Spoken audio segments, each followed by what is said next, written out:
Chapter 12. How many kinds of soldiery there are, and concerning mercenaries. Having discoursed particularly on the characteristics of such principalities as in the beginning I proposed to discuss, and having considered in some degree the causes of their being good or bad, and having shown the methods by which many have sought to acquire them and to hold them, it now remains for me to discuss generally the means of offence and defence which belong to each of them. We have seen above how necessary it is for a prince to have his foundations well laid, otherwise it follows of necessity he will go to ruin. The chief foundations of all states, new as well as old, or composite, are good laws and good arms. And as there cannot be good laws where the state is not well armed, it follows that where they are well armed they have good laws. I shall leave the laws out of the discussion, and shall speak of the arms. I say, therefore, that the arms with which a prince defends his state are either his own, or they are mercenaries, auxiliaries, or mixed. Mercenaries and auxiliaries are useless and dangerous, and if one holds his state based on these arms he will stand neither firm nor safe, for they are disunited, ambitious, and without discipline, unfaithful, valiant before friends, cowardly before enemies. They have neither the fear of God nor fidelity to men, and destruction is deferred only so long as the attack is. For in peace one is robbed by them, and in war by the enemy.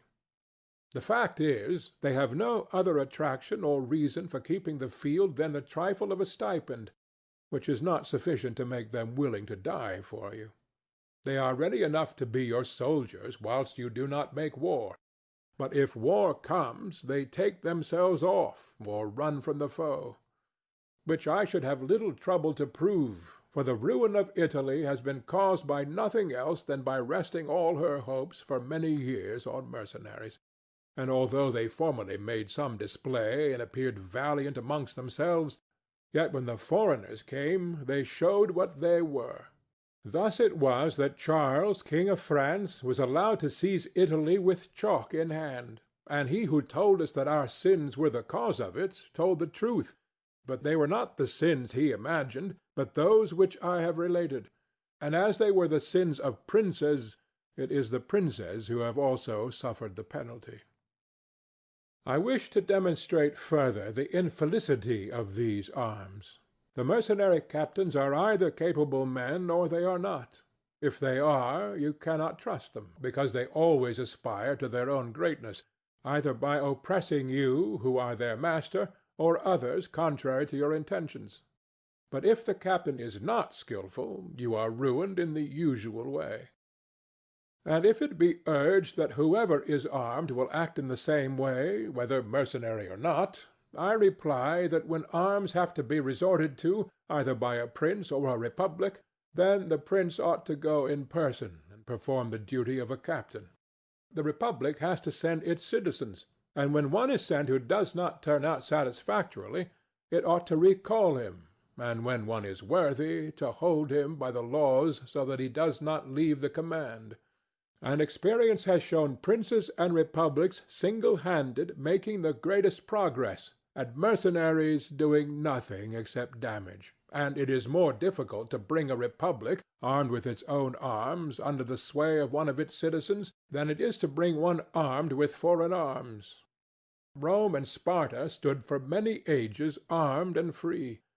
The Switzers are completely armed and quite free. Of ancient mercenaries, for example, there are the Carthaginians, who were oppressed by their mercenary soldiers after the first war with the Romans, although the Carthaginians had their own citizens for captains. After the death of Epaminondas, Philip of Macedon was made captain of their soldiers by the Thebans, and after victory he took away their liberty. Duke Filippo being dead, the Milanese enlisted Francesco Sforza against the Venetians, and he, having overcome the enemy at Caravaggio, allied himself with them to crush the Milanese, his masters. His father, Sforza, having been engaged by Queen Johanna of Naples, left her unprotected, so that she was forced to throw herself into the arms of the King of Aragon in order to save her kingdom. And if the Venetians and Florentines formerly extended their dominions by these arms, and yet their captains did not make themselves princes, but have defended them, I reply that the Florentines in this case have been favored by chance, for of the able captains, of whom they might have stood in fear, some have not conquered, some have been opposed, and others have turned their ambitions elsewhere. One who did not conquer was Giovanni Acuto, and since he did not conquer, his fidelity cannot be proved. But every one will acknowledge that had he conquered, the Florentines would have stood at his discretion. Sforza had the Bracceschi always against him, so they watched each other. Francesco turned his ambition to Lombardy, Braccio against the Church and the kingdom of Naples. But let us come to that which happened a short while ago. The Florentines appointed as their captain Pagolo Vitelli, a most prudent man, who from a private position had risen to the greatest renown.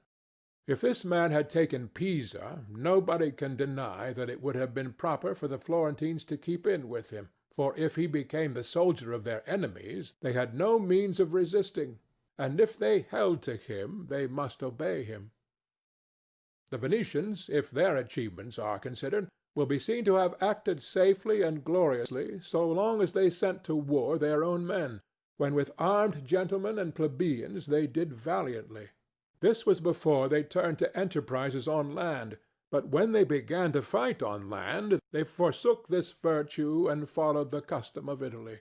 And in the beginning of their expansion on land, though not having much territory, and because of their great reputation, they had not much to fear from their captains. But when they expanded, as under Carmignuolo, they had a taste of this mistake. For having found him a most valiant man, they beat the Duke of Milan under his leadership, and, on the other hand, knowing how lukewarm he was in the war, they feared they would no longer conquer under him, and for this reason they were not willing, nor were they able, to let him go. And so, not to lose again that which they had acquired, they were compelled, in order to secure themselves, to murder him. They had afterwards for their captains Bartolomeo de Bergamo, Roberto de San Severino, the Count of Pitiliano, and the like, under whom they had to dread loss and not gain, as happened afterwards at Vaila, where in one battle they lost that which in 800 years they had acquired with so much trouble. Because from such arms conquests come but slowly, long delayed and inconsiderable, but the losses sudden and portentous.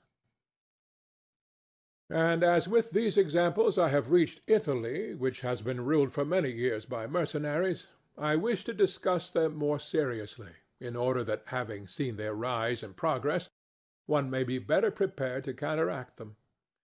You must understand that the empire has recently come to be repudiated in Italy, that the Pope has acquired more temporal power, and that Italy has been divided up into more states, for the reason that many of the great cities took up arms against their nobles, who, formerly favored by the emperor, were oppressing them, whilst the Church was favoring them so as to gain authority in temporal power. In many others their citizens became princes. From this it came to pass that Italy fell partly into the hands of the Church and of republics, and the Church consisting of priests and the republic of citizens unaccustomed to arms, both commenced to enlist foreigners. The first who gave renown to this soldiery was Alberigo da Cogno, the Romanian. From the school of this man sprang, among others, Braccio and Sforza, who in their time were the arbiters of Italy. After these came all the other captains who till now have directed the arms of Italy, and the end of all their valor has been that she has been overrun by Charles, robbed by Louis, ravaged by Ferdinand, and insulted by the Switzers. The principle that has guided them has been, first, to lower the credit of infantry so that they might increase their own. They did this because, subsisting on their pay and without territory, they were unable to support many soldiers, and a few infantry did not give them any authority. So they were led to employ cavalry, with a moderate force of which they were maintained and honored. and affairs were brought to such a pass that in an army of 20,000 soldiers there were not to be found 2,000 foot soldiers. They had, besides this, used every art to lessen fatigue and danger to themselves and their soldiers, not killing in the fray, but taking prisoners and liberating without ransom. They did not attack towns at night, nor did the garrisons of the towns attack encampments at night. They did not surround the camp either with stockade or ditch, nor did they campaign in the winter. All these things were permitted by their military rules, and devised by them to avoid, as I have said, both fatigue and dangers. Thus they have brought Italy to slavery and contempt. Chapter 13. Concerning auxiliaries, mixed soldiery, and one's own. Auxiliaries, which are the other useless arm, are employed when a prince is called in with his forces to aid and defend, as was done by Pope Julius in the most recent times. For he, having in the enterprise against Ferrara had poor proof of his mercenaries, turned to auxiliaries, and stipulated with Ferdinand, King of Spain, for his assistance with men and arms. These arms may be useful and good in themselves, but for him who calls them in they are always disadvantageous. For losing, one is undone, and winning, one is their captive. And although ancient histories may be full of examples, I do not wish to leave this recent one of Pope Julius II, the peril of which cannot fail to be perceived. For he, wishing to get Ferrara, threw himself entirely into the hands of the foreigner. But his good fortune brought about a third event, so that he did not reap the fruit of his rash choice. Because, having his auxiliaries routed at Ravenna, and the Switzers having risen and driven out the conquerors, against all expectation, both his and others, it so came to pass that he did not become prisoner to his enemies, they having fled, or to his auxiliaries, he having conquered by other arms than theirs. The Florentines, being entirely without arms, sent 10,000 Frenchmen to take Pisa, whereby they ran more danger than at any other time of their troubles. The Emperor of Constantinople, to oppose his neighbors, sent 10,000 Turks into Greece, who, on the war being finished, were not willing to quit. This was the beginning of the servitude of Greece to the infidels.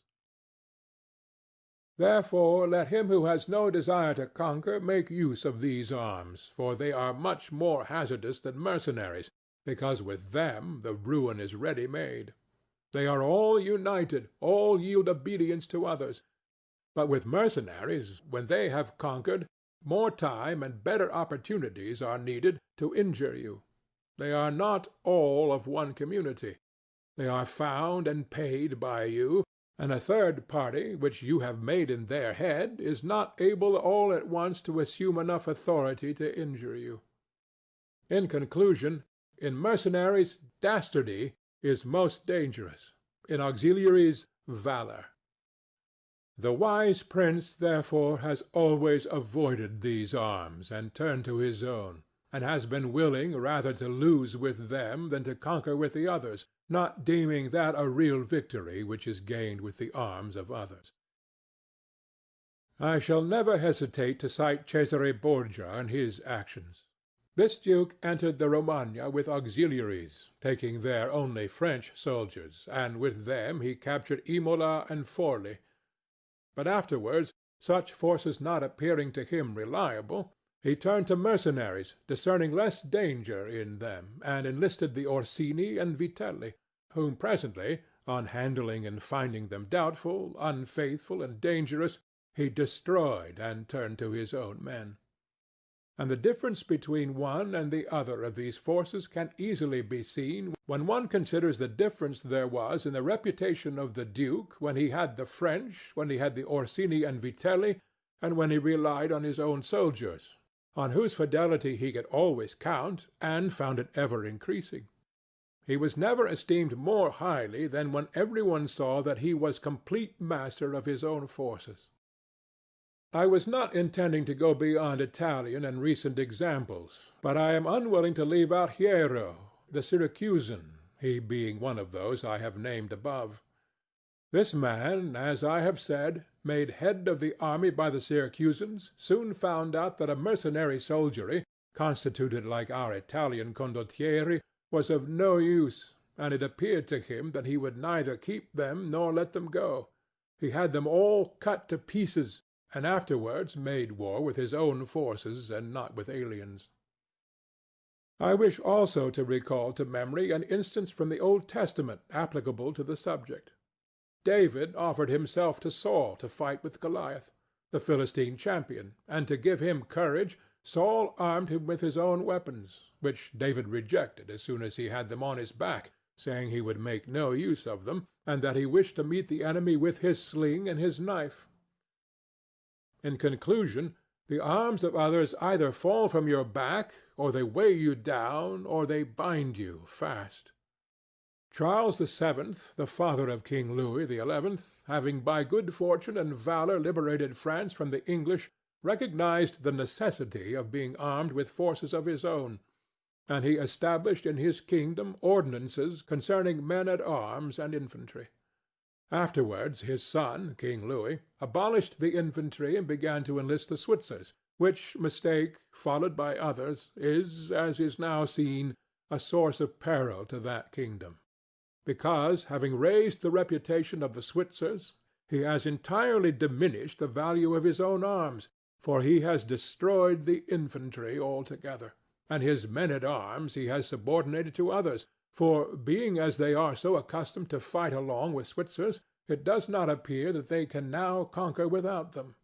Hence it arises that the French cannot stand against the Switzers, and without the Switzers they do not come off well against others. The armies of the French have thus become mixed, partly mercenary and partly national, both of which arms together are much better than mercenaries alone or auxiliaries alone, but much inferior to one's own forces. And this example proves it, for the kingdom of France would be unconquerable if the ordinance of Charles had been enlarged or maintained. But the scanty wisdom of man, on entering into an affair which looks well at first, cannot discern the poison that is hidden in it, as I have said before of hectic fevers. Therefore, if he who rules a principality cannot recognize evils until they are upon him, he is not truly wise, and this insight is given to few. And if the first disaster to the Roman Empire should be examined, it will be found to have commenced only with the enlisting of the Goths, because from that time the vigor of the Roman Empire began to decline, and all that valor which had raised it passed away to others. I conclude, therefore, that no principality is secure without having its own forces. On the contrary, it is entirely dependent on good fortune, not having the valor which in adversity would defend it. And it has always been the opinion and judgment of wise men that nothing can be so uncertain or unstable as fame or power not founded on its own strength. And one's own forces are those which are composed either of subjects, citizens, or dependents. All others are mercenaries or auxiliaries. And the way to make ready one's own forces will easily be found if the rules suggested by me shall be reflected upon, and if one will consider how Philip, the father of Alexander the Great, and many republics and princes have armed and organized themselves, to which rules I entirely commit myself. Chapter 14. That which concerns a prince on the subject of the art of war. A prince ought to have no other aim or thought, nor select anything else for his study, than war and its rules and discipline. For this is the sole art that belongs to him who rules, and it is of such force that it not only upholds those who are born princes, but it often enables men to rise from a private station to that rank. And on the contrary, it is seen that when princes have thought more of ease than of arms, they have lost their states. And the first cause of your losing it is to neglect this art, and what enables you to acquire a state is to be a master of the art. Francesco Sforza, through being marshal, from a private person became Duke of Milan, and the sons, through avoiding the hardships and troubles of arms, from dukes became private persons.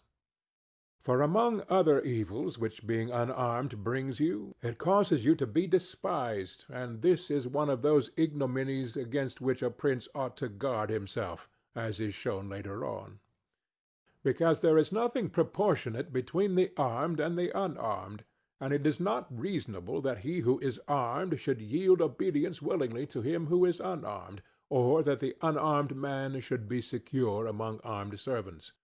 Because, there being in the one disdain and in the other suspicion, it is not possible for them to work well together.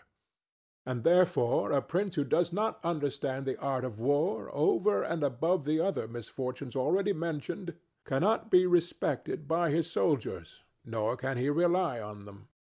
He ought never, therefore, to have out of his thoughts this subject of war. And in peace he should addict himself more to its exercise than in war. This he can do in two ways, the one by action, the other by study.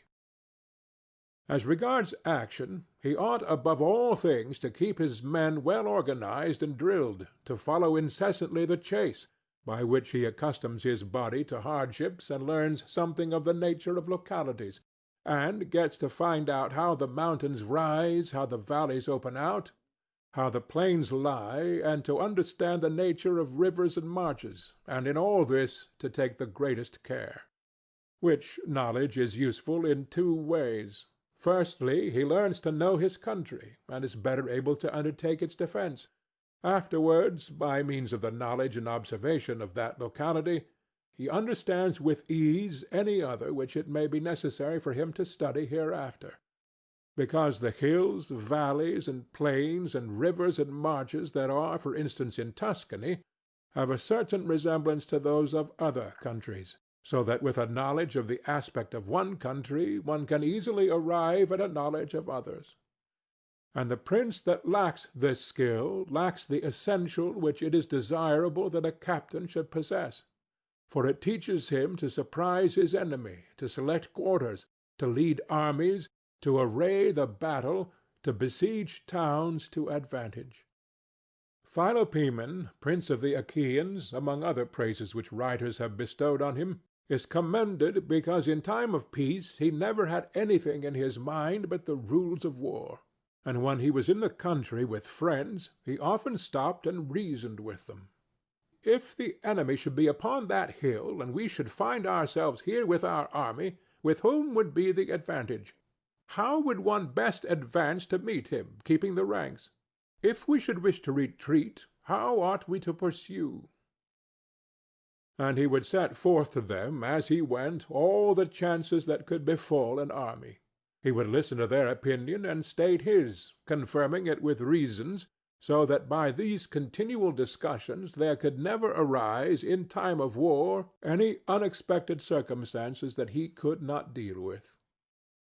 But to exercise the intellect the prince should read histories, and study there the actions of illustrious men, to see how they have borne themselves in war, to examine the causes of their victories and defeat, so as to avoid the latter and imitate the former, and above all do as an illustrious man did who took as an exemplar one who had been praised and famous before him, and whose achievements and deeds he always kept in his mind.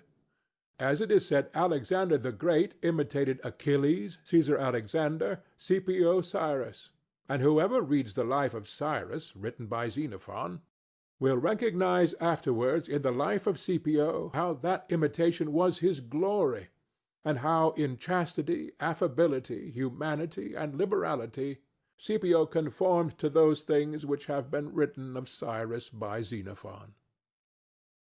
A wise prince ought to observe some such rules, and never in peaceful times stand idle, but increase his resources with industry in such a way that they may be available to him in adversity, so that if fortune chances it may find him prepared to resist her blows. Chapter 15.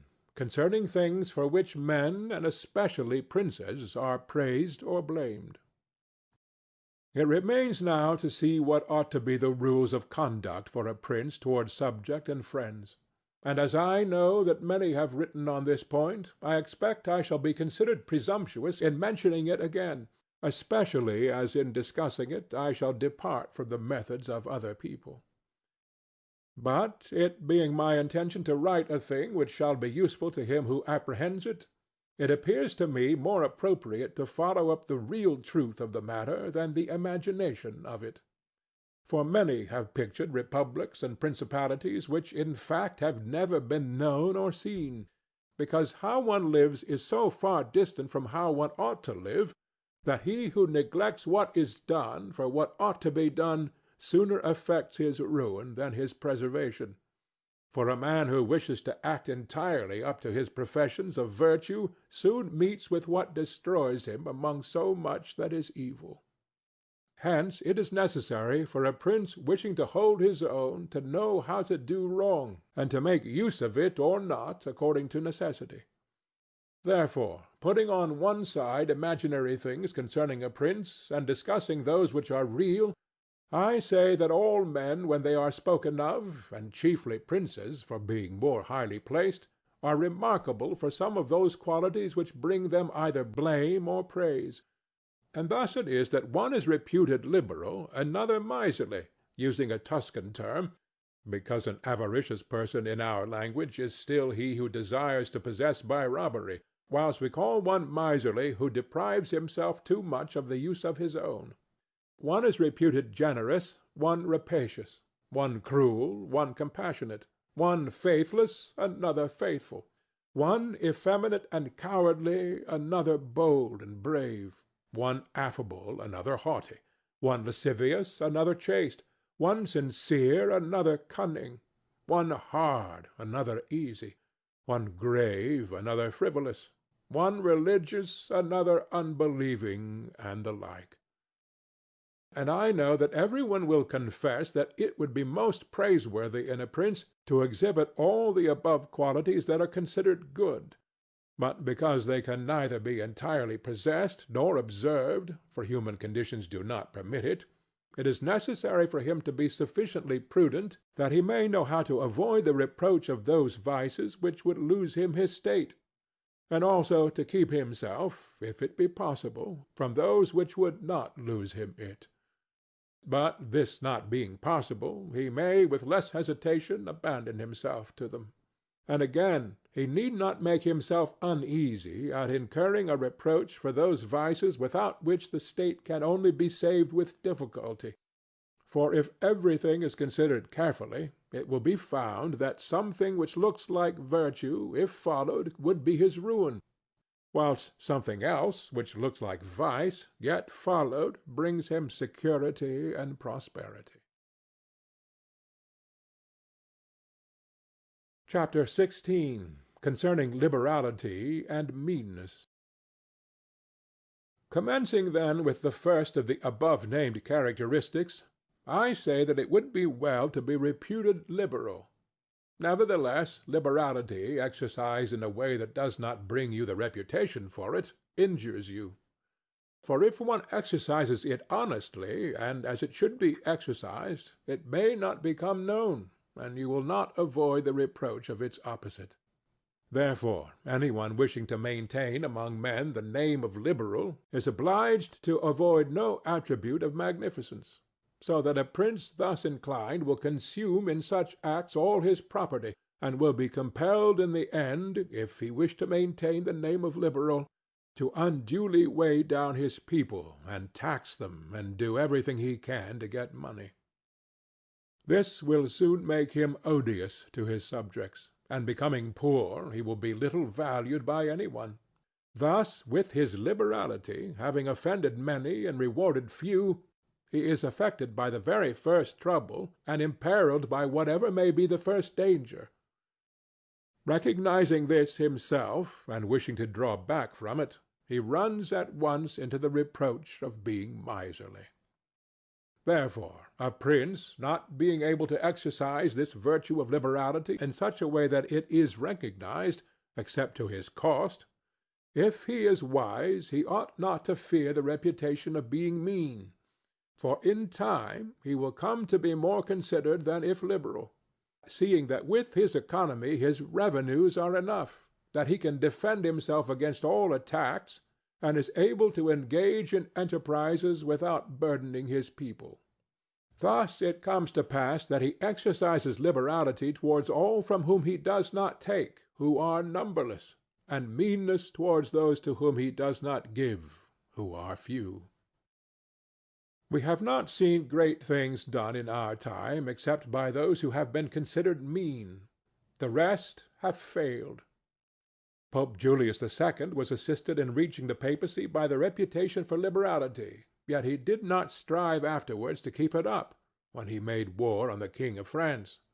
And he made many wars without imposing any extraordinary tax on his subjects, for he supplied his additional expenses out of his own thriftiness. The present King of Spain would not have undertaken or conquered in so many enterprises if he had been reputed liberal. A prince, therefore, provided that he has not to rob his subjects, that he can defend himself, that he does not become poor and abject, that he is not forced to become rapacious, ought to hold of little account a reputation for being mean, for it is one of those vices which will enable him to govern. And if any one should say, Caesar obtained empire by liberality, and many others have reached the highest positions by being liberal, and by being considered so, I answer, either you are a prince in fact, or in a way to become one. In the first case this liberality is dangerous. In the second, it is very necessary to be considered liberal. And Caesar was one of those who wished to become preeminent in Rome. But if he had survived after becoming so, and had not moderated his expenses, he would have destroyed his government. And if any one should reply, many have been princes, and have done great things with armies, who have been considered very liberal, I reply, either a prince spends that which is his own, or his subjects', or else that of others. In the first case he ought to be sparing. In the second he ought not to neglect any opportunity for liberality. And the prince who goes forth with his army, supporting it by pillage, sack, and extortion, handling that which belongs to others, this liberality is necessary, otherwise he would not be followed by soldiers. And of that which is neither yours nor your subjects you can be a ready giver, as were Cyrus, Caesar, and Alexander, because it does not take away your reputation if you squander that of others, but adds to it. It is only squandering your own that injures you. And there is nothing wastes so rapidly as liberality, for even whilst you exercise it you lose the power to do so, and so become either poor or despised, or else, in avoiding poverty, rapacious and hated. And a prince should guard himself above all things against being despised and hated, and liberality leads you to both. Therefore it is wiser to have a reputation for meanness which brings reproach without hatred, than to be compelled through seeking a reputation for liberality to incur a name for rapacity which begets reproach with hatred. Chapter 17. Concerning cruelty and clemency, and whether it is better to be loved than feared. Coming now to the other qualities mentioned above, I say that every prince ought to desire to be considered clement and not cruel. Nevertheless, he ought to take care not to misuse this clemency. Cesare Borgia was considered cruel. Notwithstanding, his cruelty reconciled the Romagna, unified it, and restored it to peace and loyalty. And if this be rightly considered, he will be seen to have been much more merciful than the Florentine people, who, to avoid a reputation for cruelty, permitted Pistoia to be destroyed. Therefore a prince, so long as he keeps his subjects united and loyal, ought not to mind the reproach of cruelty, because with a few examples he will be more merciful than those who, through too much mercy, allow disorders to arise, from which follow murders or robberies. For these are wont to injure the whole people, whilst those executions which originate with a prince offend the individual only. And of all princes, it is impossible for the new prince to avoid the imputation of cruelty, owing to new states being full of dangers. Hence Virgil, through the mouth of Dido, excuses the inhumanity of her reign owing to its being new, saying, "Nevertheless he ought to be slow to believe and to act, nor should he himself show fear, but proceed in a temperate manner with prudence and humanity, so that too much confidence may not make him incautious, and too much distrust render him intolerable." Upon this a question arises, whether it be better to be loved than feared, or feared than loved. It may be answered that one should wish to be both, but because it is difficult to unite them in one person, it is much safer to be feared than loved, when, of the two, either must be dispensed with. Because this is to be asserted in general of men, that they are ungrateful, fickle, false, cowardly, covetous, and as long as you succeed they are yours entirely. They will offer you their blood, property, life, and children, as is said above, when the need is far distant, but when it approaches they turn against you. And that prince who, relying entirely on their promises, has neglected other precautions, is ruined, because friendships that are obtained by payments, and not by greatness or nobility of mind, may indeed be earned, but they are not secured, and in time of need cannot be relied upon. And men have less scruple in offending one who is beloved than one who is feared. For love is preserved by the link of obligation which, owing to the baseness of men, is broken at every opportunity for their advantage. But fear preserves you by a dread of punishment which never fails. Nevertheless, a prince ought to inspire fear in such a way that if he does not win love, he avoids hatred, because he can endure very well being feared whilst he is not hated, which will always be as long as he abstains from the property of his citizens and subjects, and from their women. But when it is necessary for him to proceed against the life of some one, he must do it on proper justification and for manifest cause, but above all things he must keep his hands off the property of others, because men more quickly forget the death of their father than the loss of their patrimony. Besides, pretexts for taking away the property are never wanting. For he who has once begun to live by robbery will always find pretexts for seizing what belongs to others. But reasons for taking life, on the contrary, are more difficult to find and sooner lapse. But when a prince is with his army and has under control a multitude of soldiers, then it is quite necessary for him to disregard the reputation for cruelty, for without it he would never hold his army united or disposed to its duties. Among the wonderful deeds of Hannibal this one is enumerated, that having led an enormous army, composed of many various races of men, to fight in foreign lands, no dissensions arose either among them or against the prince, whether in his bad or in his good fortune. This arose from nothing else than his inhuman cruelty, which, with his boundless valor, made him revered and terrible in the sight of his soldiers. But without that cruelty, his other virtues were not sufficient to produce this effect. And short-sighted writers admire his deeds from one point of view, and from another condemn the principal cause of them. That it is true his other virtues would not have been sufficient for him may be proved by the case of Scipio, that most excellent man, not only of his own times, but within the memory of man, against whom, nevertheless, his army rebelled in Spain. This arose from nothing but his too great forbearance, which gave his soldiers more license than is consistent with military discipline. For this he was upbraided in the Senate by Fabius Maximus, and called the corrupter of the Roman soldiery. The Locrians were laid waste by a legate of Scipio, yet they were not avenged by him, nor was the insolence of the legate punished, owing entirely to his easy nature, insomuch that some one in the Senate, wishing to excuse him, said there were many men who know much better how not to err than to correct the errors of others.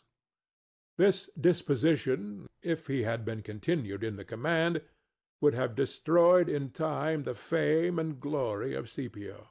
But, he being under the control of the Senate, this injurious characteristic not only concealed itself, but contributed to his glory.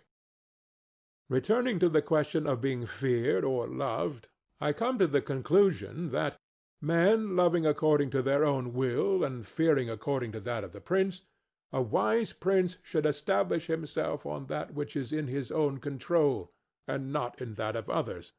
He must endeavor only to avoid hatred, as is noted. Chapter 18. Concerning the way in which princes should keep faith. Every one admits how praiseworthy it is in a prince to keep faith, and to live with integrity and not with craft. Nevertheless, our experience has been that those princes who have done great things have held good faith of little account, and have known how to circumvent the intellect of men by craft, and in the end have overcome those who have relied on their word. You must know that there are two ways of contesting, the one by the law, the other by force. The first method is proper to men, the second to beasts. But because the first is frequently not sufficient, it is necessary to have recourse to the second. Therefore it is necessary for a prince to understand how to avail himself of the beast and the man. This has been figuratively taught to princes by ancient writers, who describe how Achilles and many other princes of old were given to the centaur Chiron to nurse, who brought them up in his discipline, which means solely that, as they had for a teacher one who was half beast and half man, so it is necessary for a prince to know how to make use of both natures, and that one without the other is not durable. A prince, therefore, being compelled knowingly to adopt the beast, ought to choose the fox and the lion, because the lion cannot defend himself against snares, and the fox cannot defend himself against wolves. Therefore it is necessary to be a fox to discover the snares, and a lion to terrify the wolves. Those who rely simply on the lion do not understand what they are about. Therefore a wise lord cannot, nor ought he to, keep faith when such observance may be turned against him, and when the reasons that cause him to pledge it exist no longer. If men were entirely good, this precept would not hold.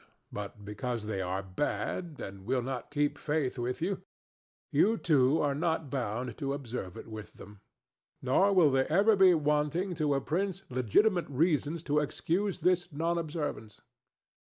Of this, endless modern examples could be given, showing how many treaties and engagements have been made void and of no effect through the faithlessness of princes, and he who has known best how to employ the fox has succeeded best. But it is necessary to know well how to disguise this characteristic, and to be a great pretender and dissembler, and men are so simple and so subject to present necessities that he who seeks to deceive will always find some one who will allow himself to be deceived. One recent example I cannot pass over in silence.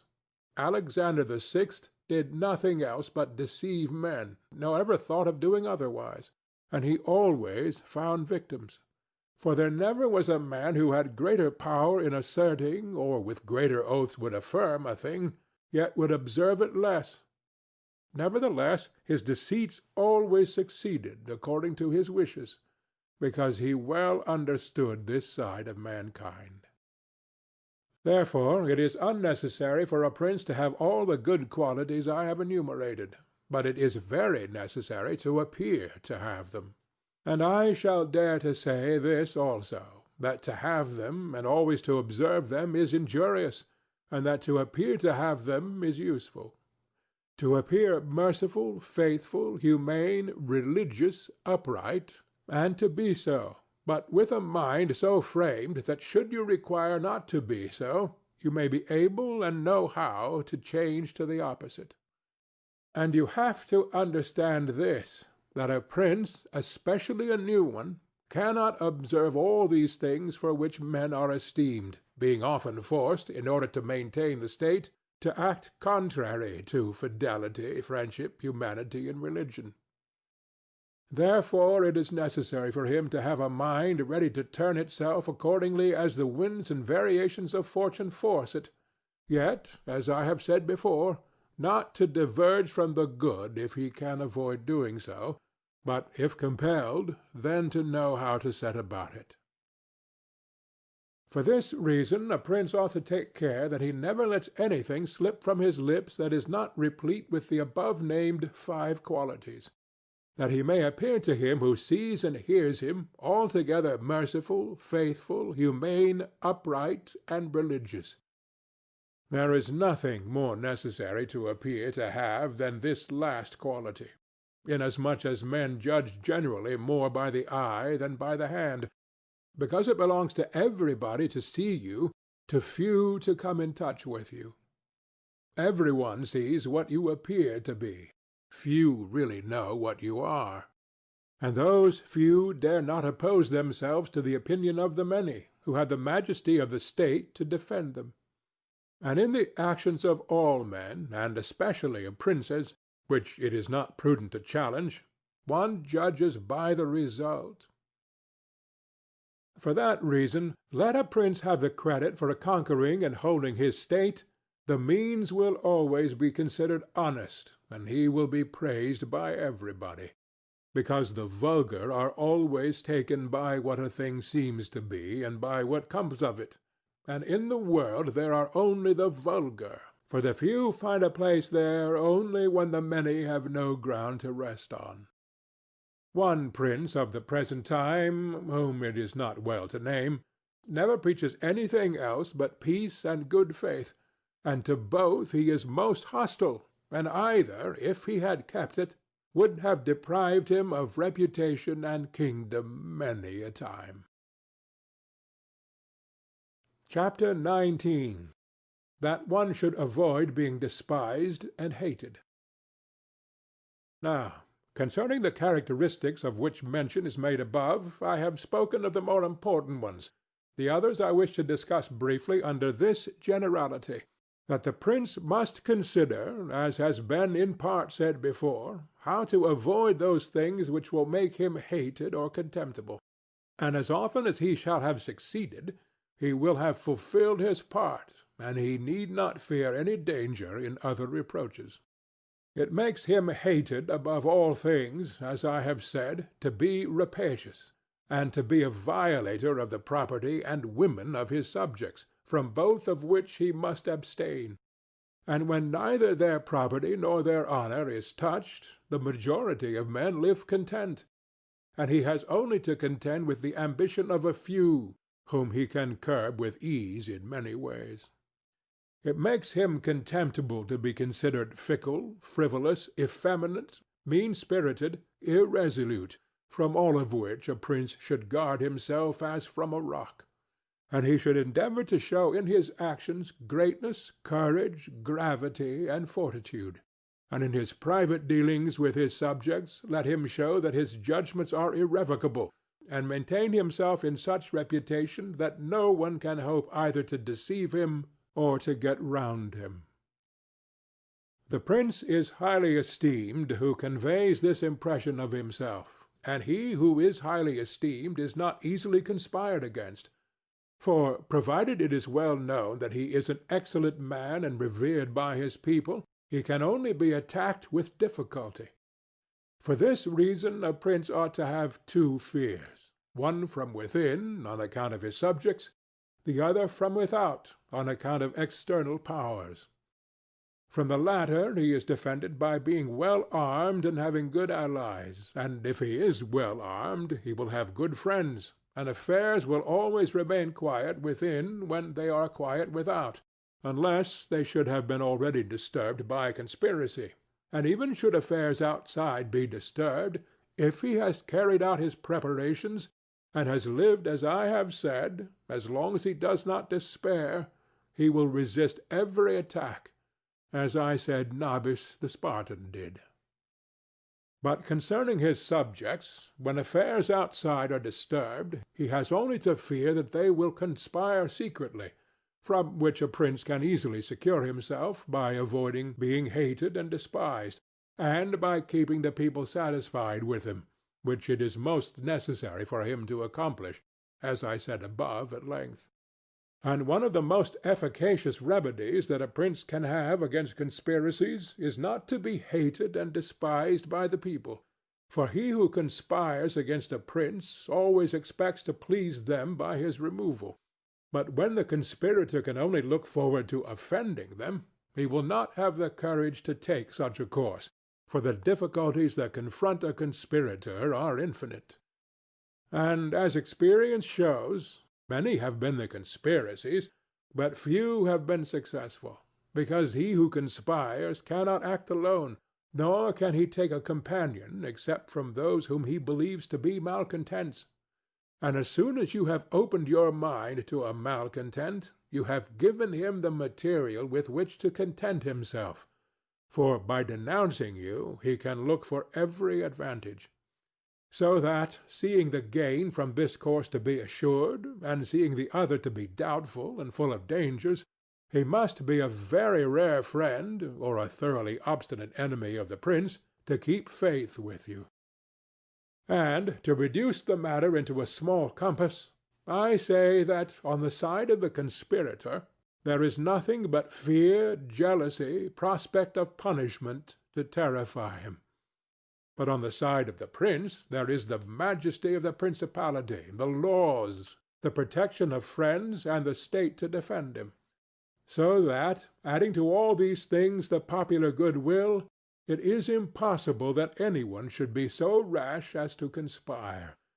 For whereas in general the conspirator has to fear before the execution of his plot, in this case he has also to fear the sequel to the crime, because on account of it he has the people for an enemy, and thus cannot hope for any escape.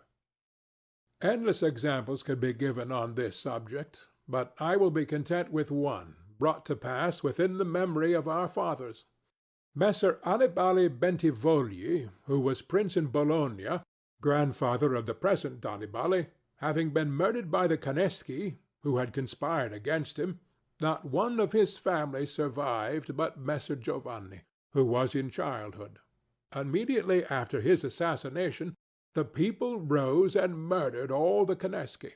This sprung from the popular goodwill which the house of Bentivogli enjoyed in those days in Bologna, which was so great that, although none remained there after the death of Annibale who was able to rule the state, the Bolognese, having information that there was one of the Bentivogli family in Florence, who up to that time had been considered the son of a blacksmith, sent to Florence for him, and gave him the government of their city, and it was ruled by him until Messer Giovanni came in due course to the government. For this reason, I consider that a prince ought to reckon conspiracies of little account when his people hold him in esteem. But when it is hostile to him, and bears hatred towards him, he ought to fear everything and everybody. And well-ordered states and wise princes have taken every care not to drive the nobles to desperation, and to keep the people satisfied and contented, for this is one of the most important objects a prince can have. Among the best ordered and governed kingdoms of our times is France, and in it are found many good institutions on which depend the liberty and security of the king. Of these the first is the Parliament and its authority, because he who founded the kingdom, knowing the ambition of the nobility and their boldness, considered that a bit to their mouths would be necessary to hold them in, and on the other side, knowing the hatred of the people, founded in fear against the nobles, he wished to protect them, yet he was not anxious for this to be the particular care of the king. Therefore, to take away the reproach which he would be liable to from the nobles by favoring the people, and from the people for favoring the nobles, he set up an arbiter, who should be one who could beat down the great and favor the lesser without approach to the king. Neither could you have a better or a more prudent arrangement, or a greater source of security to the king and kingdom. From this one can draw another important conclusion, that princes ought to leave affairs of reproach to the management of others, and keep those of grace in their own hands. And further, I consider that a prince ought to cherish the nobles, but not so as to make himself hated by the people. It may appear, perhaps, to some who have examined the lives and deaths of the Roman emperors, that many of them would be an example contrary to my opinion, seeing that some of them lived nobly and showed great qualities of soul. Nevertheless, they have lost their empire, or have been killed by subjects who have conspired against them. Wishing, therefore, to answer these objections, I will recall the characteristics of some of the emperors, and will show that the causes of their ruin were not different to those alleged by me. At the same time, I will only submit for consideration those things that are noteworthy to him who studies the affairs of those times. It seems to me sufficient to take all those emperors who succeeded to the empire after Marcus the philosopher, down to Maximinus. They were Marcus and his son Commodus, Pertinax, Julian, Severus and his son Antoninus Caracalla, Macrinus, Heliogabalus, Alexander, and Maximinus.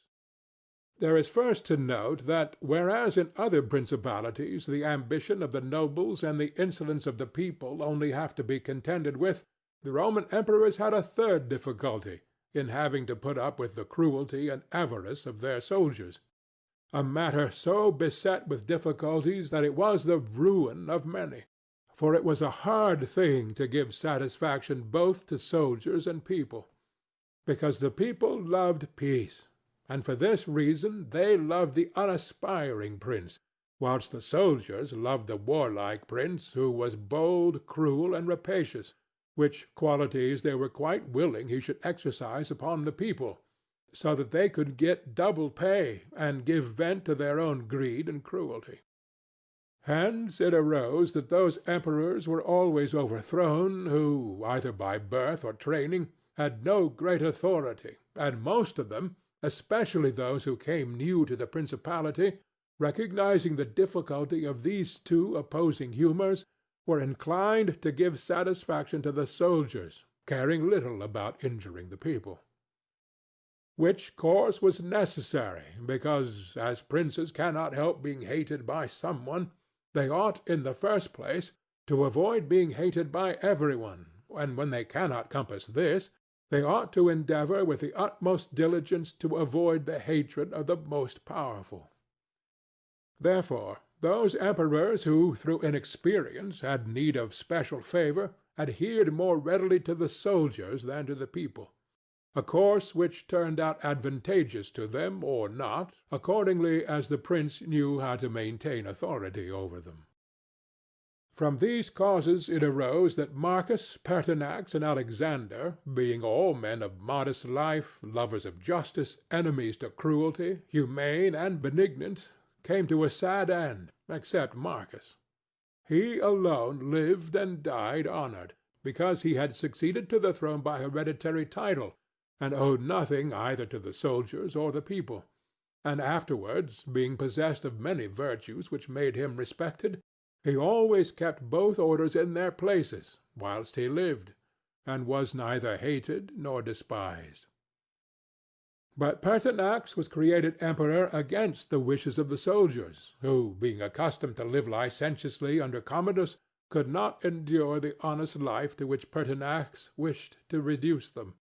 Thus, having given cause for hatred, to which hatred there was added contempt for his old age, he was overthrown at the very beginning of his administration. And here it should be noted that hatred is acquired as much by good works as by bad ones.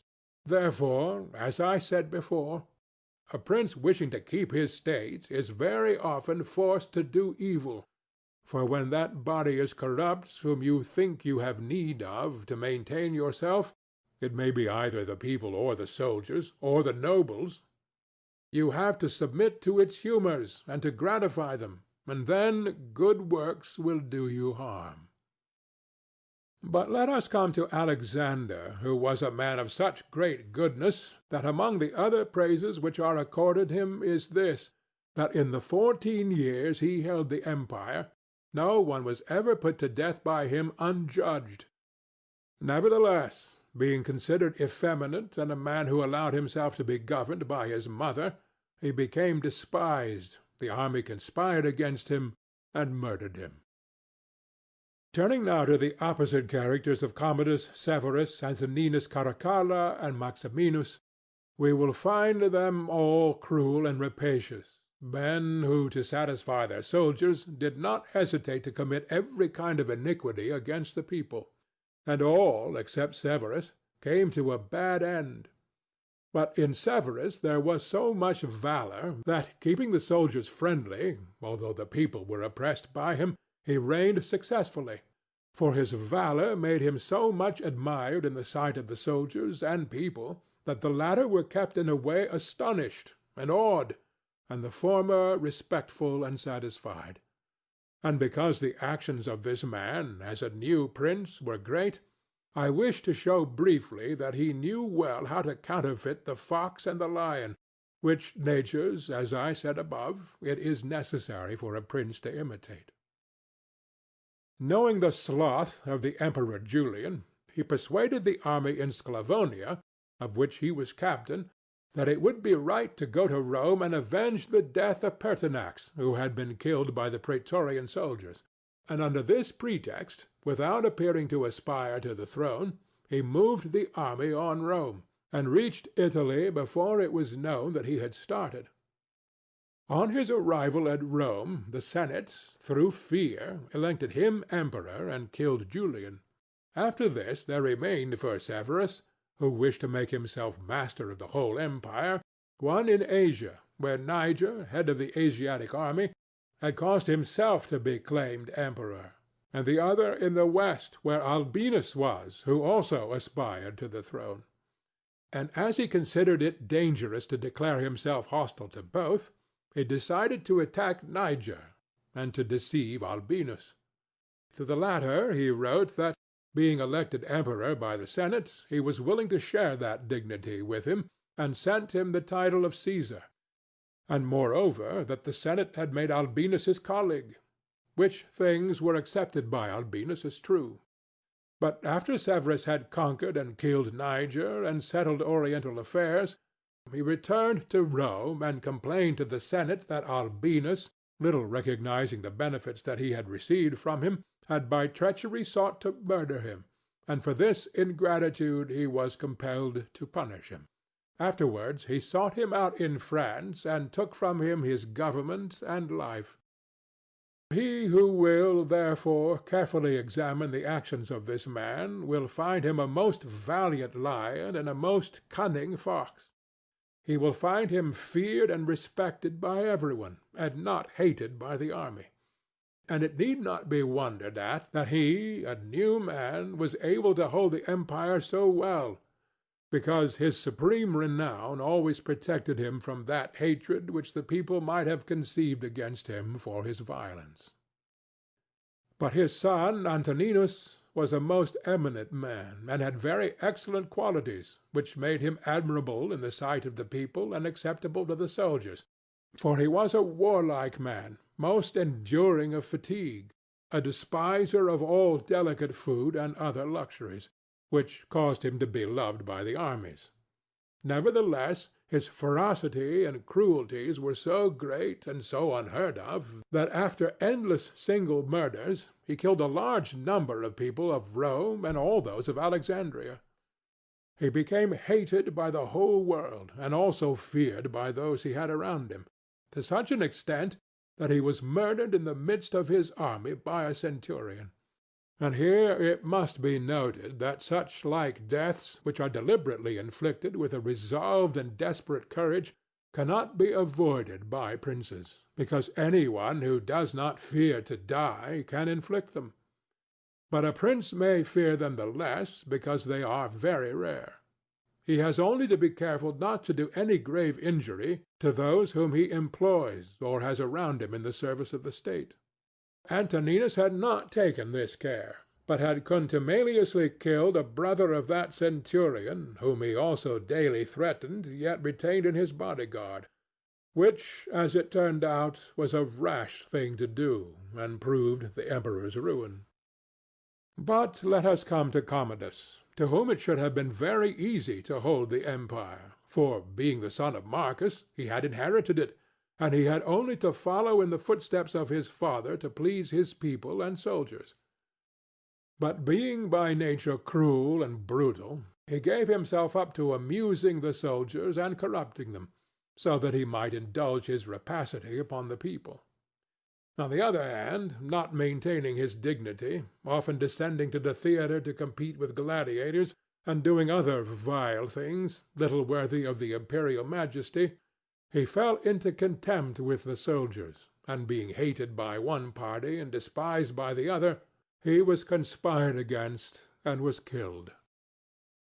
It remains to discuss the character of Maximinus.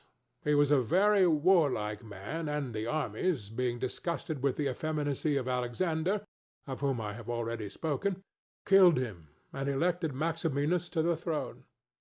This he did not possess for long, for two things made him hated and despised. The one, his having kept sheep in Thrace, which brought him into contempt, it being well known to all and considered a great indignity by every one, and the other, his having at the accession to his dominions deferred going to Rome and taking possession of the imperial seat.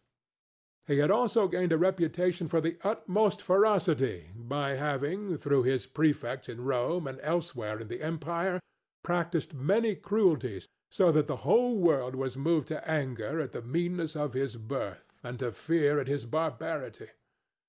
First Africa rebelled, then the Senate with all the people of Rome, and all Italy conspired against him, to which may be added his own army.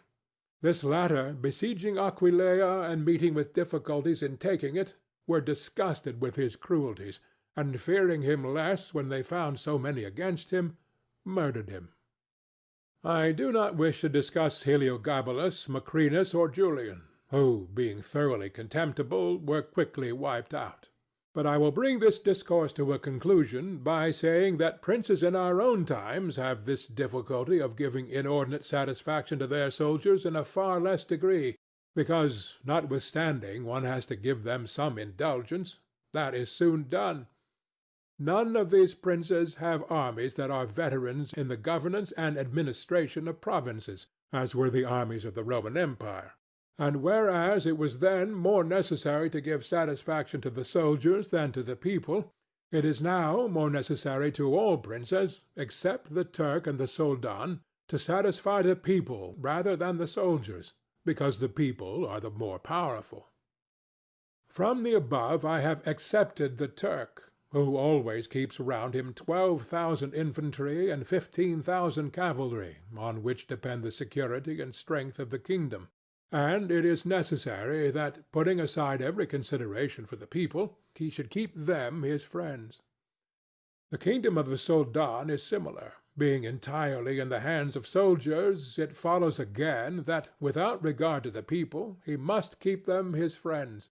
But you must note that the state of the Soldan is unlike all other principalities, for the reason that it is like the Christian pontificate, which cannot be called either an hereditary or a newly formed principality, because the sons of the old prince are not the heirs, but he who is elected to that position by those who have authority, and the sons remain only noblemen.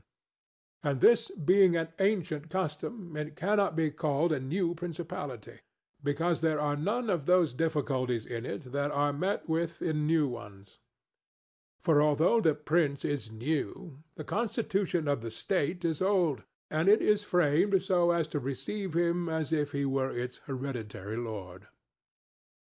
But, returning to the subject of our discourse, I say that whoever will consider it will acknowledge that either hatred or contempt has been fatal to the above-named emperors, and it will be recognized also how it happened that, a number of them acting in one way and a number in another, only one in each way came to a happy end, and the rest to unhappy ones.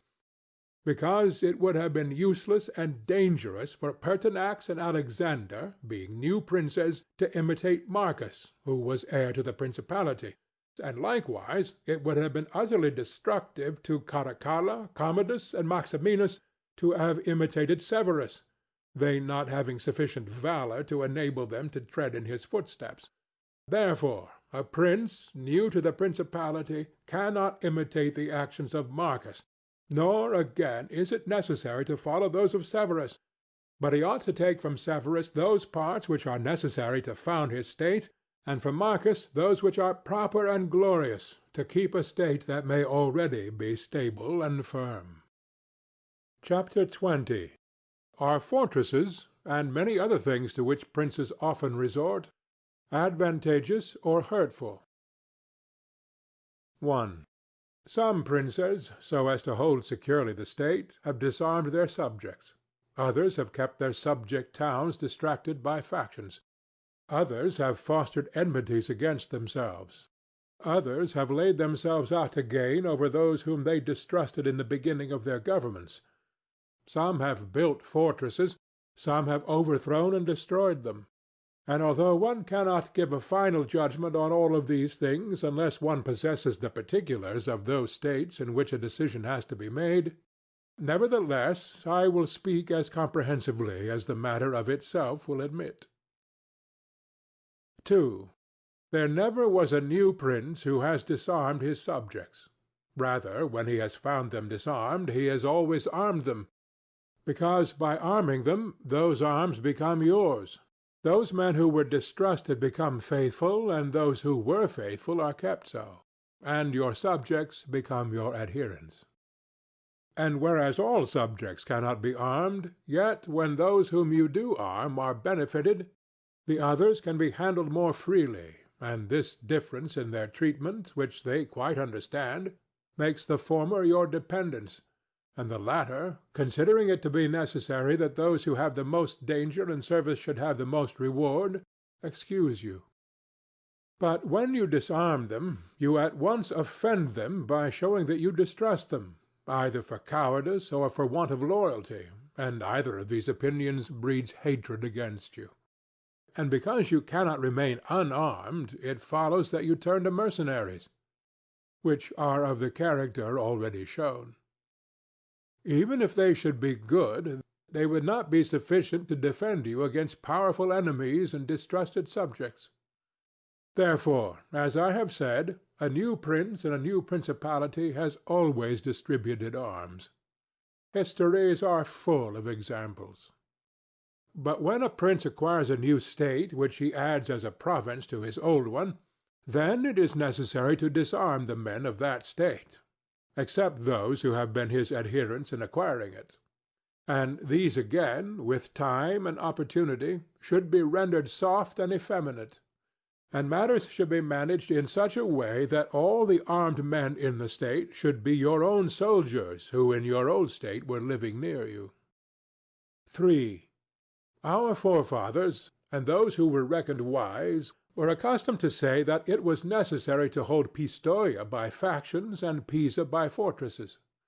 And with this idea they fostered quarrels in some of their tributary towns so as to keep possession of them the more easily. This may have been well enough in those times when Italy was in a way balanced, but I do not believe that it can be accepted as a precept for today, because I do not believe that factions can ever be of use. Rather, it is certain that when the enemy comes upon you in divided cities, you are quickly lost, because the weakest party will always assist the outside forces, and the other will not be able to resist. The Venetians, moved, as I believe, by the above reasons, fostered the Guelph and the Ghibelline factions in their tributary cities. And although they never allowed them to come to bloodshed, yet they nursed these disputes among them, so that the cities, distracted by their differences, should not unite against them; which, as we saw, did not afterwards turn out as expected, because, after the rout at Vaila, one party at once took courage and seized the state. Such methods argue, therefore, a weakness in the prince, because these factions will never be permitted in a vigorous principality. Such methods for enabling one the more easily to manage subjects are only useful in times of peace, but if war comes, this polity proves fallacious. 4. Without doubt, princes become great when they overcome the difficulties and obstacles by which they are confronted, and therefore fortune, especially when she desires to make a new prince great, who has a greater necessity to earn renown than an hereditary one, causes enemies to arise and form designs against him, in order that he may have the opportunity of overcoming them, as by a ladder which his enemies have raised. For this reason many consider that a wise prince, when he has the opportunity, ought with craft to foster some animosity against himself, so that, having crushed it, his renown may rise higher. 5. Princes, especially new ones, have found more fidelity and assistance in those men who in the beginning of their rule were distrusted than among those who in the beginning were trusted. Pandolfo Petrucci, Prince of Siena, ruled his state more by those who had been distrusted than by others. But on this question one cannot speak generally, for it varies so much with the individual. I will only say this, that those men who at the commencement of a princedom have been hostile, if they are of a description to need assistance to support themselves, can always be gained over with the greatest ease, and they will be tightly held to serve the prince with fidelity, inasmuch as they know it to be very necessary for them to cancel by deeds the bad impression which he had formed of them. And thus the prince always extracts more profit from them than from those who, serving him in too much security, may neglect his affairs. And since the matter demands it, I must not fail to warn a prince who by means of secret favors has acquired a new state, that he must well consider the reasons which induced those to favor him who did so. And if it be not a natural affection towards him, but only discontent with their government, then he will only keep them friendly with great trouble and difficulty, for it will be impossible to satisfy them. And weighing well the reasons for this in those examples which can be taken from ancient and modern affairs, we shall find that it is easier for the prince to make friends of those men who were contented under the former government, and are therefore his enemies, than of those who, being discontented with it, were favorable to him and encouraged him to seize it. 6. It has been a custom with princes, in order to hold their states more securely, to build fortresses that may serve as a bridle and bit to those who might design to work against them, and as a place of refuge from a first attack. I praise this system, because it has been made use of formerly. Notwithstanding that Messer Niccolò Vitelli in our times has been seen to demolish 2 fortresses in Città del Castello so that he might keep that state, Guido Ubaldo, Duke of Urbino, on returning to his dominion, whence he had been driven by Cesare Borgia, razed to the foundations all the fortresses in that province, and considered that without them it would be more difficult to lose it. The Bentivogli, returning to Bologna, came to a similar decision. Fortresses, therefore, are useful or not according to circumstances. If they do you good in one way, they injure you in another. And this question can be reasoned thus. The prince who has more to fear from the people than from the foreigners ought to build fortresses, but he who has more to fear from foreigners than from the people ought to leave them alone.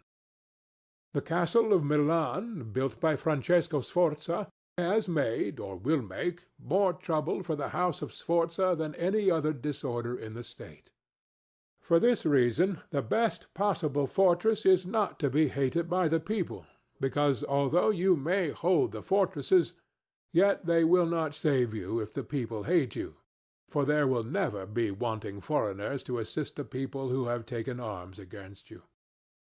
It has not been seen in our times that such fortresses have been of use to any prince, unless to the Countess of Forli, when the Count Girolamo, her consort, was killed. For by that means she was able to withstand the popular attack and wait for assistance from Milan, and thus recover her state. And the posture of affairs was such at that time that the foreigners could not assist the people. But fortresses were of little value to her afterwards, when Cesare Borgia attacked her, and when the people, her enemy, were allied with foreigners. Therefore it would have been safer for her, both then and before, not to have been hated by the people than to have had the fortresses. All these things considered, then, I shall praise him who builds fortresses as well as him who does not, and I shall blame whoever, trusting in them, cares little about being hated by the people. Chapter 21. How a Prince should conduct himself so as to gain renown. Nothing makes a prince so much esteemed as great enterprises and setting a fine example. We have in our time Ferdinand of Aragon, the present king of Spain. He can almost be called a new prince, because he has risen, by fame and glory, from being an insignificant king to the foremost king in Christendom. And if you will consider his deeds, you will find them all great, and some of them extraordinary. In the beginning of his reign he attacked Granada, and this enterprise was the foundation of his dominions. He did this quietly at first, and without any fear of hindrance, for he held the minds of the barons of Castile occupied in thinking of the war, and not anticipating any innovations. Thus they did not perceive that by these means he was acquiring power and authority over them. He was able with the money of the church and of the people to sustain his armies, and by that long war to lay the foundation for the military skill which has since distinguished him. Further, always using religion as a plea so as to undertake greater schemes, he devoted himself with pious cruelty to driving out and clearing his kingdom of the Moors. Nor could there be a more admirable example, nor one more rare. Under this same cloak he assailed Africa, he came down on Italy, he has finally attacked France. And thus his achievements and designs have always been great, and have kept the minds of his people in suspense and admiration and occupied with the issue of them. And his actions have arisen in such a way, one out of the other, that men have never been given time to work steadily against him.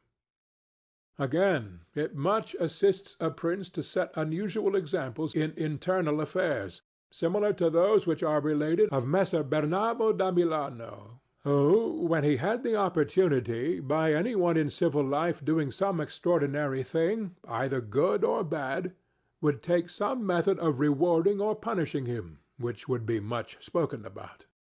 And a prince ought, above all things, always endeavor in every action to gain for himself the reputation of being a great and remarkable man.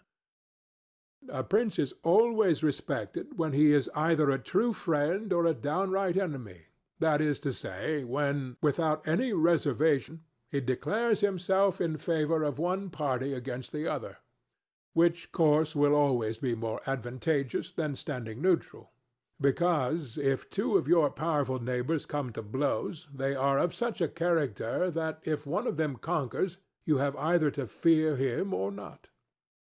In either case, it will always be more advantageous for you to declare yourself and to make war strenuously. Because in the first case, if you do not declare yourself, you will invariably fall a prey to the conqueror, to the pleasure and satisfaction of him who has been conquered, and you will have no reasons to offer, nor anything to protect or to shelter you. Because he who conquers does not want doubtful friends who will not aid him in the time of trial, and he who loses will not harbor you because you did not willingly, sword in hand, court his fate. Antiochus went into Greece, being sent for by the Aetolians to drive out the Romans. He sent envoys to the Achaeans, who were friends of the Romans, exhorting them to remain neutral, and on the other hand the Romans urged him to take up arms. This question came to be discussed in the council of the Achaeans, where the legate of Antiochus urged them to stand neutral. To this the Roman legate answered, "As for that which has been said, that it is better and more advantageous for your state not to interfere in our war, nothing can be more erroneous, because by not interfering you will be left, without favor or consideration, the guerdon of the conqueror. Thus it will always happen that he who is not your friend will demand your neutrality, whilst he who is your friend will entreat you to declare himself with arms. And irresolute princes, to avoid present dangers, generally follow the neutral path, and are generally ruined. But when a prince declares himself gallantly in favor of one side, if the party with whom he allies himself conquers, although the victor may be powerful and may have him at his mercy, yet he is indebted to him, and there is established a bond of amity. And men are never so shameless as to become a monument of ingratitude by oppressing you. Victories, after all, are never so complete that the victor must not show some regard, especially to justice. But if he with whom you ally yourself loses, you may be sheltered by him, and whilst he is able he may aid you, and you become companions on a fortune that may rise again. In the second case, when those who fight are of such a character that you have no anxiety as to who may conquer, so much the more is it greater prudence to be allied, because you assist at the destruction of one by the aid of another, who, if he has been wise, would have saved him. And conquering, as it is impossible that he should not do with your assistance, he remains at your discretion. And here it is to be noted that a prince ought to take care never to make an alliance with one more powerful than himself for the purposes of attacking others, unless necessity compels him, as is said before. Because if he conquers, you are at his discretion, and princes ought to avoid as much as possible being at the discretion of any one. The Venetians joined with France against the Duke of Milan, and this alliance, which caused their ruin, could have been avoided. But when it cannot be avoided, as happened to the Florentines when the Pope and Spain sent armies to attack Lombardy, then in such a case, for the above reasons, the prince ought to favor one of the parties. Never let any government imagine that it can choose perfectly safe courses. Rather, let it expect to have to take very doubtful ones, because it is found in ordinary affairs that one never seeks to avoid one trouble without running into another. But prudence consists in knowing how to distinguish the character of troubles, and for choice to take the lesser evil. A prince ought also to show himself a patron of ability, and to honor the proficient in every art. At the same time he should encourage his citizens to practice their callings peaceably, both in commerce and agriculture and in every other following, so that the one should not be deterred from improving his possessions for fear lest they be taken away from him, or another from opening up trade for fear of taxes. But the prince ought to offer rewards to whoever wishes to do these things, and designs in any way to honor his city or state. Further, he ought to entertain the people with festivals and spectacles at convenient seasons of the year. And as every city is divided into guilds or into societies, he ought to hold such bodies in esteem, and associate with them sometimes, and show himself an example of courtesy and liberality, nevertheless always maintaining the majesty of his rank. For this he must never consent to abate in anything.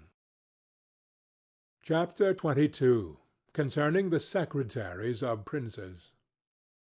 The choice of servants is of no little importance to a prince, and they are good or not according to the discrimination of the prince.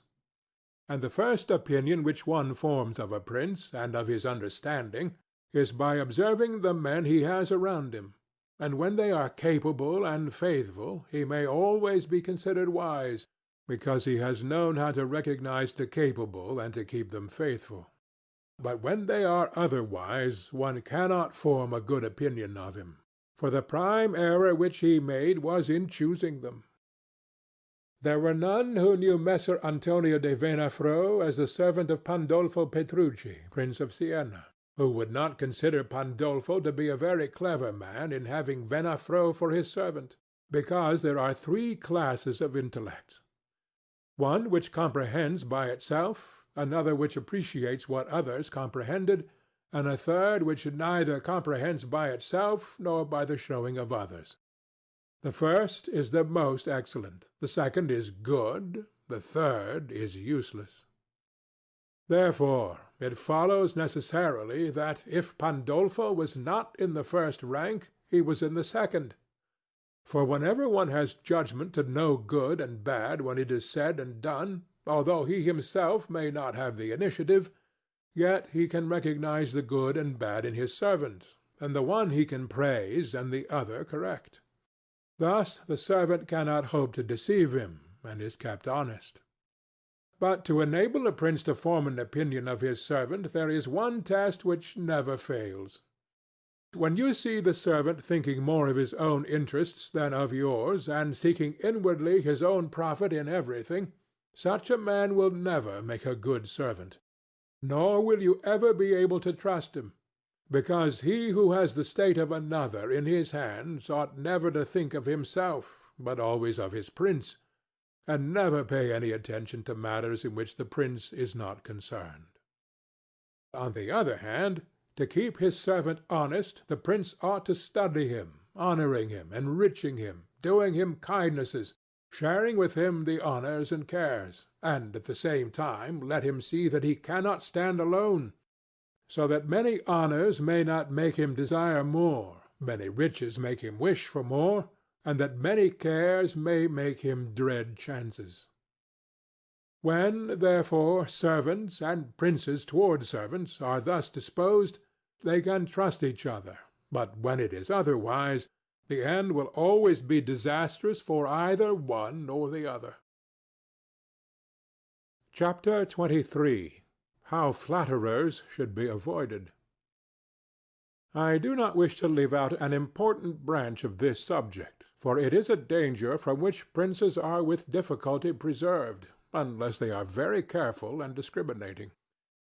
It is that of flatterers, of whom courts are full, because men are so self-complacent in their own affairs, and in a way so deceived in them, that they are preserved with difficulty from this pest, and if they wish to defend themselves, they run the danger of falling into contempt. Because there is no other way of guarding oneself from flatterers except letting men understand that to tell you the truth does not offend you. But when every one may tell you the truth, respect for you abates. Therefore a wise prince ought to hold a third course, by choosing the wise men in his state, and giving them only the liberty of speaking the truth to him, and then only of those things of which he inquires, and of none others. But he ought to question them upon everything, and listen to their opinions, and afterwards form his own conclusions. With these counsellors, separately and collectively, he ought to carry himself in such a way that each of them should know that, the more freely he shall speak, the more he shall be preferred. Outside of these he should listen to no one, pursue the thing resolved on, and be steadfast in his resolutions. He who does otherwise is either overthrown by flatterers, or is so often changed by varying opinions that he falls into contempt. I wish on this subject to adduce a modern example. Fra Luca, the man of affairs of Maximilian, the present emperor, speaking of his Majesty, said, he consulted with no one, yet never got his own way in anything. This arose because of his following a practice the opposite to the above. For the emperor is a secretive man. He does not communicate his designs to any one, nor does he receive opinions on them. But as in carrying them into effect they become revealed and known, they are at once obstructed by those men whom he has around him, and he, being pliant, is diverted from them. Hence it follows that those things he does one day he undoes the next, and no one ever understands what he wishes or intends to do, and no one can rely on his resolutions. A prince, therefore, ought always to take counsel, but only when he wishes and not when others wish. He ought rather to discourage every one from offering advice unless he asks it. But, however, he ought to be a constant inquirer, and afterwards a patient listener concerning the things of which he inquired. Also, on learning that any one, on any consideration, has not told him the truth, he should let his anger be felt. And if there are some who think that a prince who conveys an impression of his wisdom is not so through his own ability, but through the good advisers that he has around him, beyond doubt they are deceived, because this is an axiom which never fails, that a prince who is not wise himself will never take good advice, unless by chance he has yielded his affairs entirely to one person who happens to be a very prudent man. In this case, indeed, he may be well governed, but it would not be for long, because such a governor would in a short time take away his state from him. But if a prince who is not inexperienced should take counsel from more than one, he will never get united counsels, nor will he know how to unite them. Each of the counsellors will think of his own interests, and the prince will not know how to control them or to see through them. And they are not to be found otherwise, because men will always prove untrue to you unless they are kept honest by constraint. Therefore it must be inferred that good counsels, whencesoever they come, are born of the wisdom of the prince, and not the wisdom of the prince from good counsels. Chapter 24. Why the Princes of Italy have lost their states. The previous suggestions, carefully observed, will enable a new prince to appear well established, and render him at once more secure and fixed in the state than if he had been long seated there. For the actions of a new prince are more narrowly observed than those of an hereditary one, and when they are seen to be able they gain more men, and bind far tighter than ancient blood. Because men are attracted more by the present than by the past. And when they find the present good, they enjoy it and seek no further. They will also make the utmost defense of a prince if he fails them not in other things. Thus it will be a double glory for him to have established a new principality, and adorned and strengthened it with good laws, good arms, good allies, and with a good example. So will it be a double disgrace to him who, born a prince, shall lose his state by want of wisdom. And if these seigneurs are considered who have lost their states in Italy in our times, such as the King of Naples, the Duke of Milan, and others, there will be found in them, firstly, one common defect in regard to arms from the causes which have been discussed at length. In the next place, some one of them will be seen, either to have had the people hostile, or if he has had the people friendly, he has not known how to secure the nobles. In the absence of these defects, states that have power enough to keep an army in the field cannot be lost. Philip of Macedon, not the father of Alexander the Great, but he who was conquered by Titus Quintius, had not much territory compared to the greatness of the Romans and of Greece who attacked them. Yet, being a warlike man who knew how to attract the people and secure the nobles, he sustained the war against the enemies for many years, and if in the end he lost the dominion of some cities, nevertheless he retained the kingdom. Therefore, do not let our princes accuse fortune for the loss of their principalities after so many years' possession, but rather their own sloth, because in quiet times they never thought there could be a change. It is a common defect in man not to make any provision in the calm against the tempest. And when afterwards the bad times came, they thought of flight and not of defending themselves, and they hoped that the people, disgusted with the insolence of the conquerors, would recall them. This course, when others fail, may be good, but it is very bad to have neglected all other expedients for that, since you would never wish to fall because you trusted to be able to find someone later on to restore you. This again either does not happen, or if it does, it will not be for your security, because that deliverance is of no avail which does not depend upon yourself.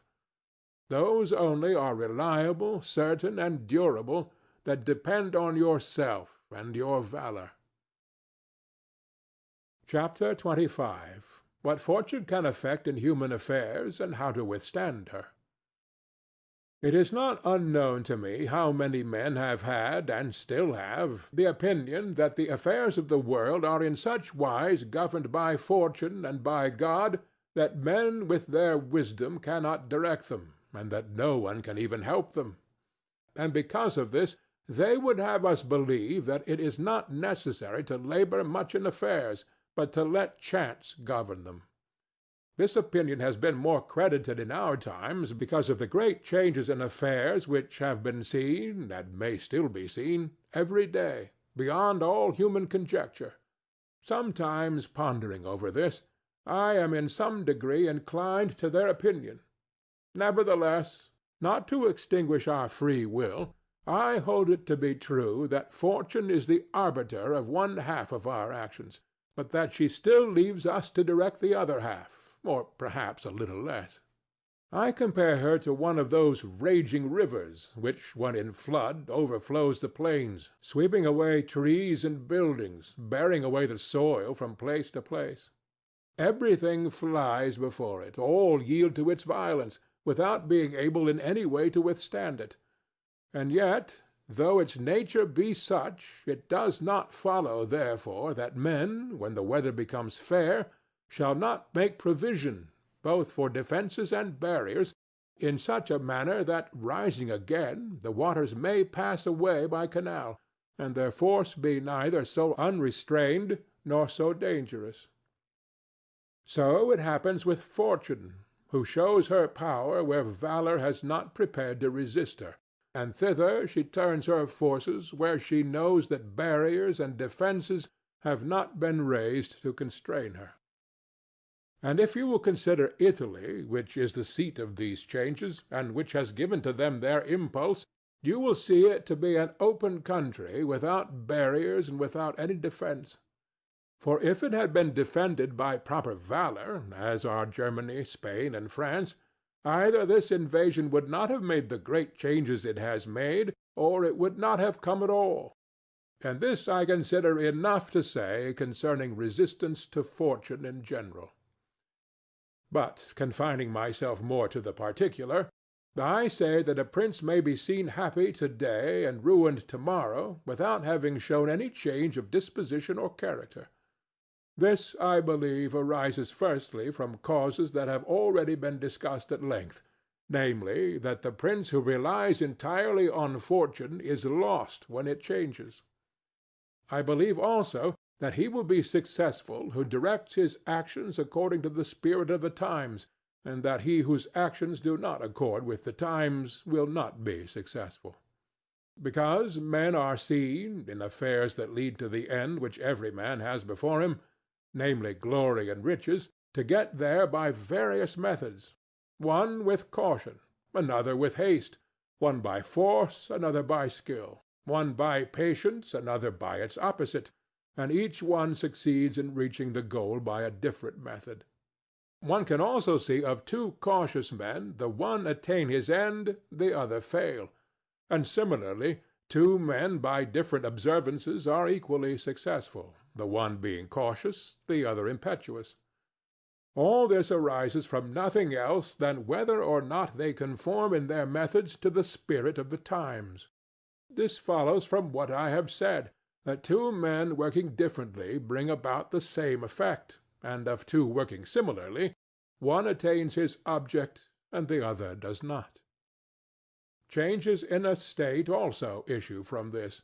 For if to one who governs himself with caution and patience, times and affairs converge in such a way that his administration is successful, his fortune is made. But if times and affairs change, he is ruined if he does not change his course of action.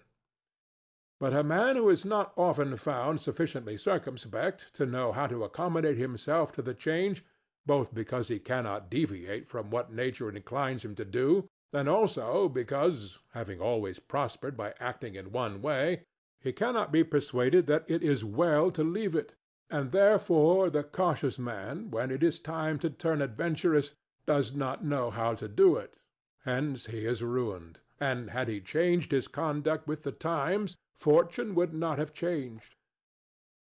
Pope Julius II went to work impetuously in all his affairs, and found the times and circumstances conform so well to that line of action that he always met with success. Consider his first enterprise against Bologna, Messer Giovanni Bentivoglio being still alive. The Venetians were not agreeable to it, nor was the King of Spain, and he had the enterprise still under discussion with the King of France. Nevertheless, he personally entered upon the expedition with his accustomed boldness and energy, a move which made Spain and the Venetians stand irresolute and passive, the latter from fear, the former from desire to recover the kingdom of Naples. On the other hand, he drew after him the King of France, because that king, having observed the movement, and desiring to make the Pope his friend so as to humble the Venetians, found it impossible to refuse him. Therefore Julius, with his impetuous action, accomplished what no other pontiff with simple human wisdom could have done. For if he had waited in Rome until he could get away, with his plans arranged and everything fixed, as any other pontiff would have done, he would never have succeeded. Because the King of France would have made 1,000 excuses, and the others would have raised 1,000 fears. I will leave his other actions alone, as they were all alike, and they all succeeded. For the shortness of his life did not let him experience the contrary. But if circumstances had arisen which required him to go cautiously, his ruin would have followed, because he would never have deviated from those ways to which nature inclined him. I conclude, therefore, that fortune being changeful and mankind steadfast in their ways, so long as the two are in agreement, men are successful, but unsuccessful when they fall out. For my part, I consider that it is better to be adventurous than cautious, because fortune is a woman, and if you wish to keep her under, it is necessary to beat and ill-use her, and it is seen that she allows herself to be mastered by the adventurous rather than by those who go to work more coldly.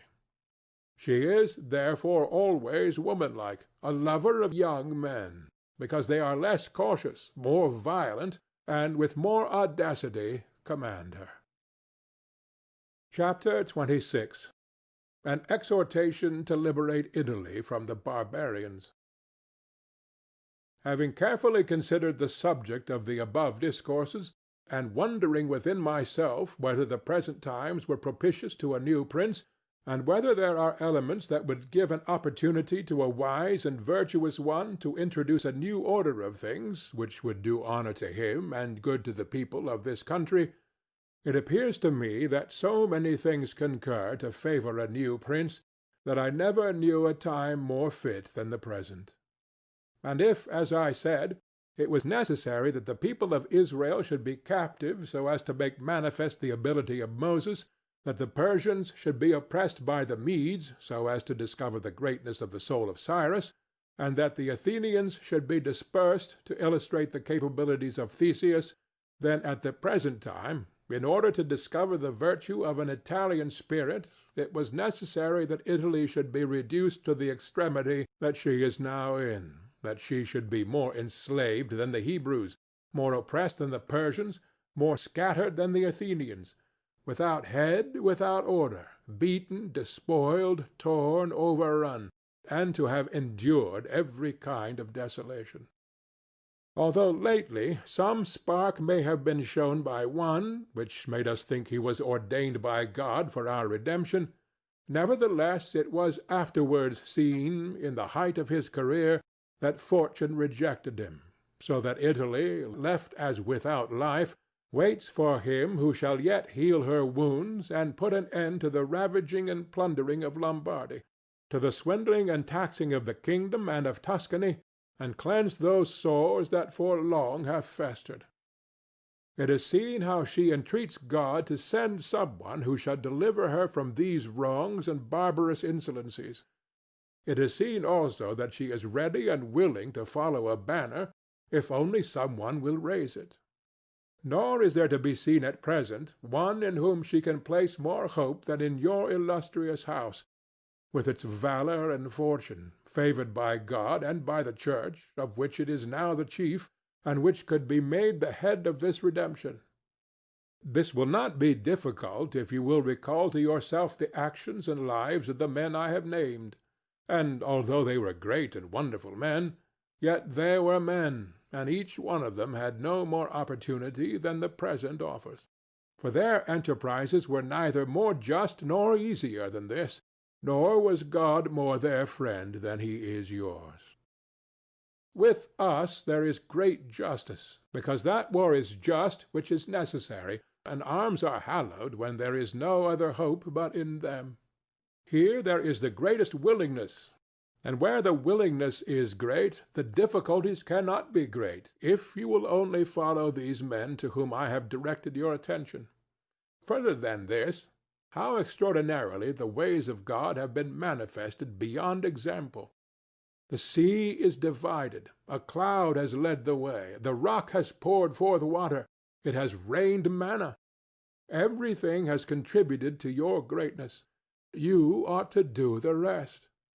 God is not willing to do everything, and thus take away our free will and that share of glory which belongs to us. And it is not to be wondered at if none of the above-named Italians have been able to accomplish all that is expected from your illustrious house, and if in so many revolutions in Italy and in so many campaigns it has always appeared as if military virtue were exhausted, this has happened because the old order of things was not good, and none of us have known how to find a new one. And nothing honors a man more than to establish new laws and new ordinances when he himself was newly risen. Such things, when they are well founded and dignified, will make them revered and admired, and in Italy there are not wanting opportunities to bring such into use in every form. Here there is great valour in the limbs, whilst it fails in the head. Look attentively at the duels and the hand-to-hand combats, how superior the Italians are in strength, dexterity, and subtlety. But when it comes to armies, they do not bear comparison, and this springs entirely from the insufficiency of the leaders, since those who are capable are not obedient. And each one seems to himself to know, there having never been any one so distinguished above the rest, either by valour or fortune, that others would yield to him. Hence it is that for so long a time, and during so much fighting in the past 20 years, whenever there has been an army wholly Italian, it has always given a poor account of itself. The first witness to this is Il Taro, afterwards Alessandria, Capua, Genoa, Vaila, Bologna, Maestri. If, therefore, your illustrious house wishes to follow these remarkable men who have redeemed their country, it is necessary before all things, as a true foundation for every enterprise, to be provided with your own forces, because there can be no more faithful, truer, or better soldiers. And although singly they are good, altogether they will be much better when they find themselves commanded by their prince, honored by him, and maintained at his expense. Therefore it is necessary to be prepared with such arms, so that you can be defended against foreigners by Italian valour. And although Swiss and Spanish infantry may be considered very formidable, nevertheless there is a defect in both, by reason of which a third order would not only be able to oppose them, but might be relied upon to overthrow them. For the Spaniards cannot resist cavalry, and the Switzers are afraid of infantry whenever they encounter them in close combat. Owing to this, as has been and may again be seen, the Spaniards are unable to resist French cavalry, and the Switzers are overthrown by Spanish infantry. And although a complete proof of this latter cannot be shown, Nevertheless, there was some evidence of it at the battle of Ravenna, when the Spanish infantry were confronted by German battalions, who followed the same tactics as the Swiss. When the Spaniards, by agility of body and with the aid of their shields, got in under the pikes of the Germans and stood out of danger, able to attack, while the Germans stood helpless. And if the cavalry had not dashed up, all would have been over with them. It is possible, therefore, knowing the defects of both these infantries, to invent a new one, which will resist cavalry and not be afraid of infantry. This need not create a new order of arms, but a variation upon the old.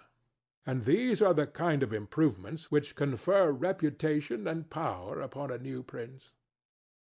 This opportunity, therefore, ought not to be allowed to pass for letting Italy at last see her liberator appear. Nor can one express the love with which he would be received in all these provinces, which have suffered so much from these foreign scourings, with what thirst for revenge, with what stubborn faith, with what devotion, with what tears. What door would be closed to him? Who would refuse obedience to him? What envy would hinder him? What Italian would refuse him homage? To all of us this barbarous dominion stinks.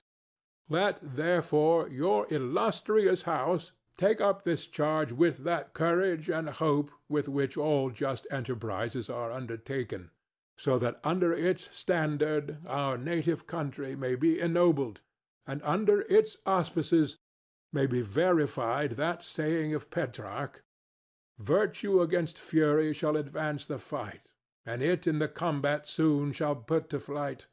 For the old Roman, valor is not dead, nor in the Italians' breasts extinguished."